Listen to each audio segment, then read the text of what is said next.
and so it seems to me that what we need to do today is to figure out what we're doing, and when we're going to do it and how we're going to do it, and then that's one thing, and then the other thing is how to make the beeper work, assuming that we agree that we're going to do it, and how the beeper works. And the beeper came yesterday. Is that right? Yep. We got it right here. Okay, cool. So maybe we should start with what we're about here. Make sure that we're in agreement about that, because it seems to me that we've got a sort of a valuable opportunity.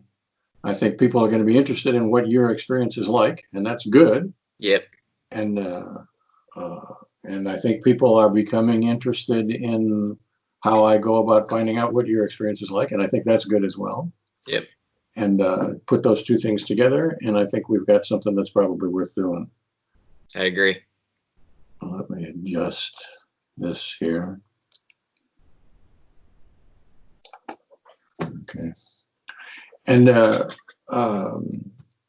so if we do more or less the same kind of thing as Alec and I have done with Lena, and Alec would like to be involved with what we're doing here too, and that's good as far as I'm concerned too, because two interviews is almost always better than one, and she's good at it.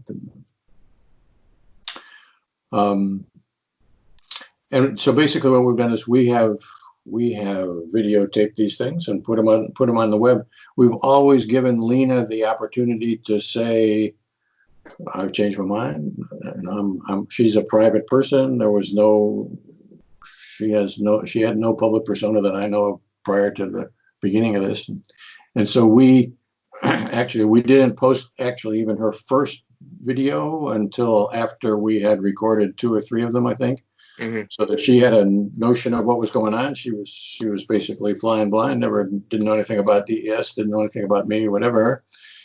And so we thought it was a good idea to give her the opportunity to see it for herself before she agreed to anything. I'm not sure that's a good idea for you and me. You know what's coming. You know who I am. You know who Lena is. You've seen all that stuff. Yeah. It does seem like I'm totally happy in having us have the right to say, or for you to have the right to say, I don't want that video that we just shot shown. Okay. I think that's only fair because I agree. Because the internet's a forever kind of a place, and yeah. I don't want my reputation and future jobs to get ruined for my thought. That's right. But I would say we should do that as on a day-by-day kind of a deal, rather than give you 2 or 3 days of thinking about it. Yeah, I'm aware of what's going on, so I'm okay with filming now. You could post whatever you want for this right here. So okay, and then I know you want to post some stuff too, which is fine with me. Yeah, and maybe we should think about the timing of that, because it takes. So if it takes me, with the way I've done it with Lena, and those recordings are sometimes screencast and sometimes Skype and sometimes Zoom and whatever, but I generally put those together because the Skype audio is better than the Zoom audio, and the Zoom video is better than the Skype video, and so it takes me a little bit of time to massage that together, and I haven't done any of the HD stuff. But what I'm saying is it takes me a while to put that together, so I don't post it on the same day. And then I have been posting transcripts of that, and it usually takes me 3 or 4 days to get a transcript done, because there's a fair amount of work involved in getting a transcript done. And I have put some what I've hoped to be helpful explanatory comments in there, and that takes time as well. And so it seems to me we could agree that we should do whatever that we should do, and then we should post it when we are both ready. Or we could agree that you should be able to do whatever it is that you want to do whenever you want to do it, and I should be able to do whatever it is that I want to do whenever I want to do it. Yeah, because I think it's going to be difficult to put together like the same schedule based on both of us being very busy people. So what I was going to do is film the interviews like this. Maybe do a little shot of me like explaining to the camera to my viewers what I'm doing or what I'm going through, so they could get like a little insight of my thoughts while I'm doing it. And then you could post your full length videos whenever you're ready. Okay, and so that presumably you would be up before I would be up. Presumably, yeah. The only downside of that is that your viewers would go looking for my videos and not find them yet. Yeah, and I'll make sure that people are aware that it takes time and it'll be like a scheduled release maybe of some sort, like every Monday it could be released or something like that. I don't know if you have that capability of like scheduling it to be like one per week or something, or I have the capability, whether I have the time it takes, it takes a while to do that kind of stuff. But I would say yes, we can plan on that. We can shoot for that. okay. So if we released every Monday, and if the interviews were Monday and we released them the next Monday, or if the interviews were Monday or Tuesday and we released them the next Monday, I think I could probably hit that mark. Okay. I think that's like the best way to do it. So it gets people like on a schedule so they know when to expect the next video to come out. Okay. And then, so if we did that, so if I committed myself to posting every Monday, then you could post whenever you wanted to, and you could say, well, that video is going to be up on Monday. Mm-hmm. Or you could wait and post on Monday as well. Yeah, I would probably end up doing that. But like I said, I don't know exactly how this is going to go. We're kind of like test trialing it out a little bit for like the first few interviews. So if we find like a schedule that works, then obviously that's the best way to do it. Yeah. All right, that sounds good to me. And I wouldn't. My plan is that I would post this interview as well. Mm-hmm. That's fine with me. Sleeves rolled up, kind of. This is what we were doing and how we were doing it and whatever, and which is the way I generally work. I mean, this wouldn't be a novel thing for me. This is I'm generally what you see is what you get kind of a guy. Right here too. Okay. All right, then let's plan on that. So today is Friday. I will see whether I can get this up on Monday. Okay, I could do that. And it'll put us on the Monday schedule. Mm-hmm. And if it turns out for whatever reason I can't do that, I'll let you know. But it doesn't much matter. This is going to be the first. Yeah, this isn't as important. It's more like what this video is going to be for me is just letting the people that subscribe to my channel know that I'm doing this. Like no one knows I'm doing this yet. So pretty much an announcement. And the same for me. So I would put up a up next kind of a deal. We're about done with Lena, I think. We've had a informative run with Lena, and it's probably time to do something else. It takes me, I don't know, maybe 20 hours, maybe not quite 20 hours to get all that done. It's probably not exactly 20 hours, but more than 10 hours probably to get the transcript and the comments and the video and all that stuff together. Yeah, that's a lot of work. A fair time investment for me to put up an hour's worth of video in the way that I have been doing it. Yeah, it is. All right. So anything else we should be talking about what we're doing before we talk about how the beeper works? No, I think we're ready to get into the beeper. All right. So why don't we turn on the beeper, which is hold it up there so that we can see there's a thumb screw. Yeah. Right here? The flat button there. You're right next to it. Yeah, let's turn that on. Okay. And that's the beep that you're hearing now. Okay. But when you turn it on for the first time, the beep comes up with sort of like a wah kind of a sound. That won't happen in the future. Okay. That's there are capacitors inside there, and the capacitors have to get charged up and whatever, and it takes a while to do that. But for now, after that, when you hear the beep will have a very crisp rise time. Okay. And the wheel that you just turned on is a volume control, so that you can turn the volume up, and your object is to get a beep, which is there. So there's no question about it. This is the beep, but so that it's not so loud that it startles you or whatever. Because if it startles you, then you'll forget what's going on. Yeah. And if it's too soft and you're thinking, is that the beep? Is that the beep? Is that the beep? Then you'll lose the inner experience. That's interesting is pretty evanescent, and you gotta pay attention to the method of grasping it if you're gonna get it. And so the thing is it still beeping, or did you turn it back on? No, I turned it off. Okay, let's turn it back on again. And if you push that white button, It'll stop the beep. Okay. And now what's happened is that it has decided when it's going to beep again. I don't decide that. You don't really decide that. The beeper itself decides when it's going to beep again. And that could be a minute from now, and it could be an hour from now. Somewhere in between that time, it should beep. Okay. And the beeper has an onboard speaker, but I don't want you to use it. I want you to use an earphone. So I sent you a couple of earphones. I want you to use the earphone instead of the onboard speaker. And the reason for that is that, as we said, experience is evanescent, and if we can inject the sound directly into your ear, then it's going to make it easier for you to grasp what's going on.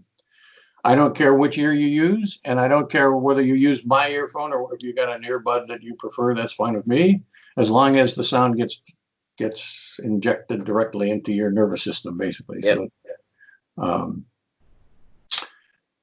So, like in most devices, when you plug that thing in, the onboard speaker will go off, so you'll hear it only in the.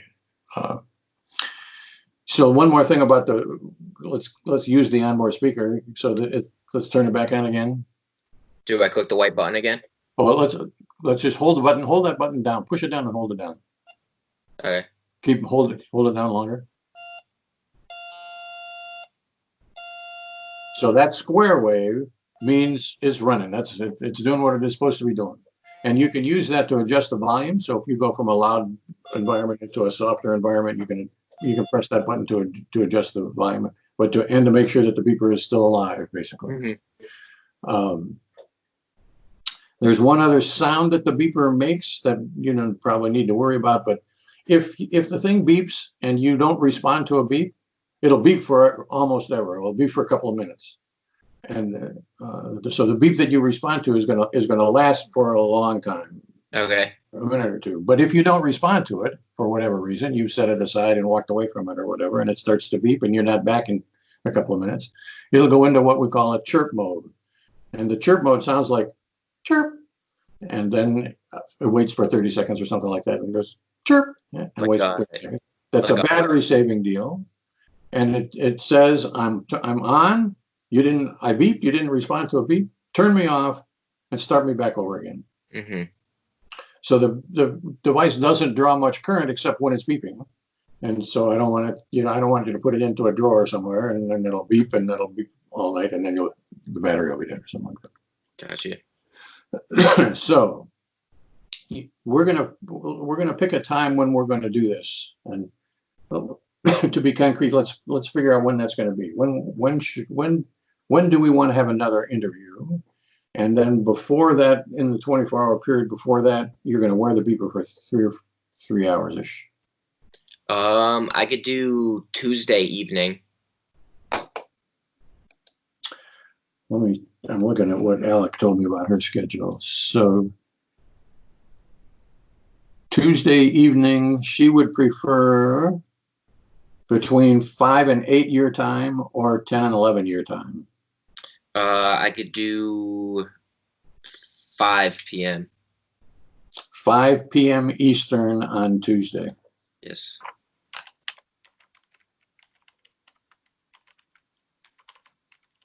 That sounds good to me. So what that means is that we would like you to wear the beeper either on Tuesday during the day or on Monday. All right. And we don't really care particularly when you wear it, and we don't really care what you're doing. We want you to be doing whatever it is that you would naturally be doing. Mm-hmm. We would prefer that you wear it for a chunk, and what we want you to get is about a half a dozen beeps, like 6 beeps. And the reason there's no magic number about 6, but 6 is the sort of a convenient number to get. So if you get 5, it's no big deal. Or if you get 7, it's no big deal. But we're going to shoot for 6, and we're not going to worry about being a little bit off on that in that regard. But we would like you to wear it sort of in one setting if you can. But we understand that life goes on, and maybe you can't do that. But the reason for that is that we want you to forget that you're wearing the beeper. Mm-hmm. So we're interested really in what Ryan's experience is like if he's not wearing a beeper. You know, if we want Ryan in the wild, so to speak, rather than Ryan connected to our device. And the easiest way to do that, or the best way we can do that, is for you to collect them all at the same time. Because if you get a beep and then you take the beeper off and they say, "Oh, I'll put on a beeper again and I'll wear it," then it's easy for you to keep track of what's going on. But all this stuff is, we recognize that life goes on, and we have to operate in that model. So your task, sometime on Monday or Tuesday, you're going to put the beep, you're going to turn the beep, you're going to put in an earphone, put the hook. There's a hook on that in the bag if you use my earphone, and the hook goes behind. Yeah, the hook goes behind your ear, and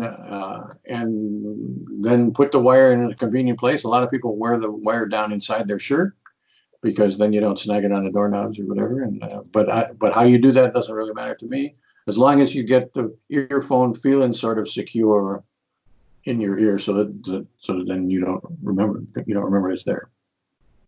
And then after 2 minutes or 30 minutes or an hour, the thing is going to beep. And when it beeps, your task is to try to freeze what's going on in your experience at that moment.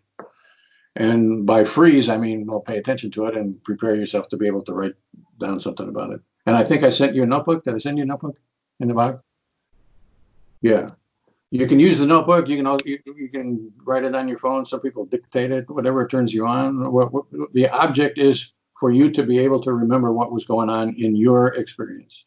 Mm-hmm. And how you do that is between you and you. And if you take notes, I'm not going to ask to see the notes. This is not about the notes. The notes are from you to you, so that then when we have a conversation about your experience, you can remember what was going on. Mm-hmm. But if you want to do it on your phone or whatever, however you want to do that, I was thinking about like maybe doing a video recording of it that I could use in my vlog. We don't have any rules about that. It could be that we will try that. We'll try that and decide that it interferes with the process, and we will see that. I don't know whether it will or not. You and I will figure that out as we go along. Okay. So much of the procedure is going to be, well, let's figure it out and what we can do in our environment, which is you have interest in your vlog and I have interest in mine and Alec has hers, and it's the coronavirus and all that, all that stuff comes into play in whatever way it comes into play. We're going to try to do the best we can, and we're going to try it. And one of the characteristics of this method is we don't do it just once. We're going to do it several times, and we're going to profit hopefully from what we did the first time and what would help us do it better the second time around. But at any rate, your task is, however it is that you want to do it, whether it's video or jotting or whatever, pay enough attention to what's going on in your inner experience so that then we can talk about it. And then do that for half a dozen beeps, get a half a dozen beeps, which means you're going to have a half a dozen notes to yourself or vlogs to yourself or whatever it is that you do. And then take the beeper off and set it aside. And so you're done with that until Tuesday at 5 o'clock. Okay. Would it be okay if I did it tonight, if I wore it tonight? Or should I wait until closer to interview date? If you wear it, it's okay with me for you to wear it tonight. If you just want to try it out and video yourself doing it and whatever. But I would like the beeps that we talk about. So if you want to practice this, it's fine. That's what I'm trying to say here. But the beeps that we talk about, I want you to have slept on only once. Makes sense. So those beeps have to be like for Monday and Tuesday. And the reason for that is that for reasons that I don't particularly understand, when people have slept on a beep for a couple of times, they lose details. It makes a lot of sense. Any memory. Yeah, but it's the second night, which is I don't know that the memory literature tells you about that, but in my experience, you can sleep on a beep one time, sleep on a sample one time, and do a pretty good job of reporting about it. So I followed people around and interviewed them right on the spot, and that doesn't make much difference. I get what it seems like to me the same thing, roughly speaking anyway, as if we did it within 24 hours. But the second day is a different deal. How do you know that what people are telling you in the interview is not them like filling in blanks of things that they forgot?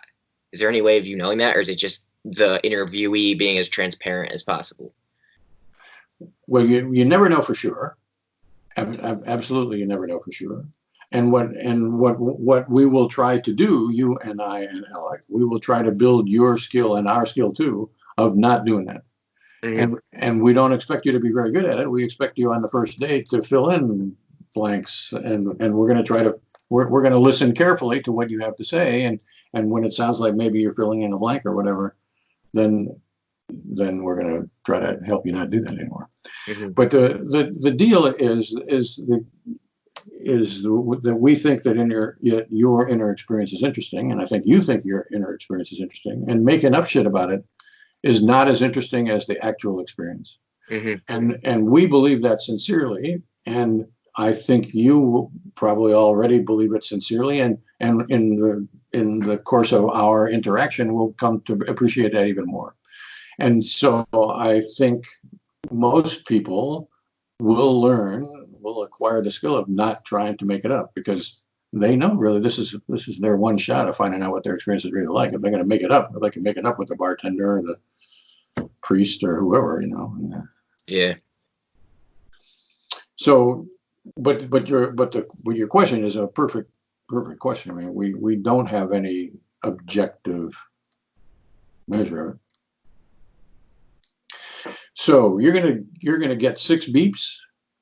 You're gonna jot down about 6 samples. We're gonna meet on Tuesday at 5 o'clock, and we're gonna ask you questions which are gonna be basically, well, tell me what was in your experience at the first beep, and then you're gonna tell us about it. And we're gonna ask you questions about it to try to amplify, clarify, disambiguate whatever it is that you said. And then we're gonna go into the second beep until we get to an hour when we're all gonna be tired, and then we'll do it again next week.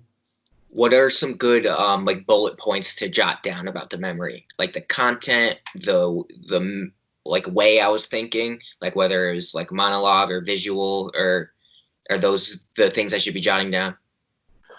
That's a good question, and I'm gonna give you an evasive answer to it, Okay. because I don't know what your experience is going to be like, and Yeah. I don't want to tell you what to be looking for. You don't want to be biased.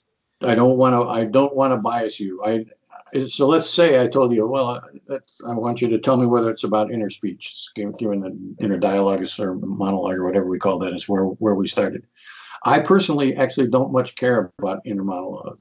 But if you thought I cared about inner monologue, then you would likely try to subconsciously or purposefully try to skew your experience in that direction. And I don't want you to do that. So I don't want you to tell you what to do. I want you to try to capture your experience in the best way you can. And in the course of the first interview, it is likely that you will come to some kind of a realization. Which if I know we were going to have this kind of conversation, then I probably would have written down that kind of stuff. And that is a necessary evil, I guess you could say. It's a necessary inefficiency of the way the method is. The method is designed with that inefficiency inherent in it, because the alternatives are all worse. That's, we might waste a sampling day or whatever until you figure out what it is that you have to write down. But the alternative is that we would collude to pretend that something is interesting when it's actually not. All right. Sounds good. So it's a matter of having a modicum of faith in the kinds of questions that I'm going to ask, and my having a modicum of faith in that you're going to try to answer them, and then we're going to get together and we're going to put our gray matters together and see how we can do it better the next time. All right. I'm excited to see what this experience is going to be like. Me too. I'm looking forward to it. Okay. So doubling back. So if you want to wear the beeper tonight as a practice round or whatever, get familiar with it, that's totally fine with me. Mm-hmm. And if not, that's totally fine with me too. And if you want to video yourself while you're wearing it, that's fine with me. The only thing I care about really is the 6 experiences that you're going to get on the day before we meet. Other than that, you're a free agent. All right. Sounds good. So we're gonna Skype again on Tuesday at 5. Tuesday at 5, and I'm wondering whether you should initiate the Skype. And the reason that I'm asking about that is that in a 3-way Skype, in my experience, a 3-way Skype is that they don't divide the video doesn't divide the screen up equally. Mm-hmm. Makes one person bigger, and I think the one person bigger is the one who initiates the call. I'm not sure about that, but in the work that Alec and I have been doing, Alec has been initiating most of the calls, and she ends up having half the screen, and I end up having a quarter and the participant gets a quarter. And it seems like that should be the other way around. Yeah. In this case, you should have half the screen, and Alec and I should occupy the other half of the screen. And I think the only way you can trick Skype into doing that is for you to make the call. Okay. Oh yeah, we could figure that out. I'll make the call, and then if it doesn't work, I'm sure there's a way to do it within Skype to make it so you're pinned, or they call it pinned in Zoom. So I don't know. We'll figure it out though. Yeah. So you're going to Skype me, and you're going to Skype Alec as well. Okay. And her Skype name, you have her Skype name? Why don't I'll email you her Skype name. Yeah, So, you can just email it to me. yeah. And so if you place that call, and I would say if for whatever reason that time doesn't work or whatever, all these things are up in the air as far as I'm concerned. You know, send me a text and or an email or whatever, and we'll reschedule and whatever. Okay, sounds good. So, you have any questions about the beeper?